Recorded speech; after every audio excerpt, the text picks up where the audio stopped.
नमस्कार, माझं नाव नीलकंठ पाटील आहे। 1 महिन्यापूर्वी मला शुगरचा प्रॉब्लेम झाला, तर मी डॉक्टरांकडे जाऊन त्याचं शुगर टेस्ट केलं।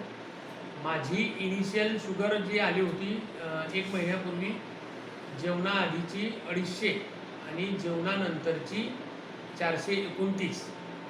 तर मी डॉक्टरांचा सल्ला घेतला आणि 2 दिवसांनी औषध सुरू केली। आणि मी माझे जे मित्र आहे जळगावचे चंद्रकांत पाटील यांना संपर्क करून त्यांनी मला समर्थ फाउंडेशनविषयी सांगितलं आणि मी लगेच ही औषधी मागवली, डिटॉक्स टी आणि डिटॉक्स डी।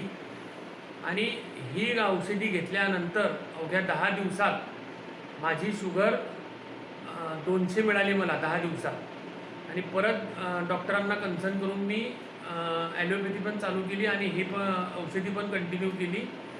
आणि मागच्या रविवारी मी जेव्हा माझी शुगर चेक केली तर जेवणाआधीची माझी शुगर 72 आली आणि जेवणानंतरची 83 आली। या औषधीचा मला खूप फरक पडलेला आहे।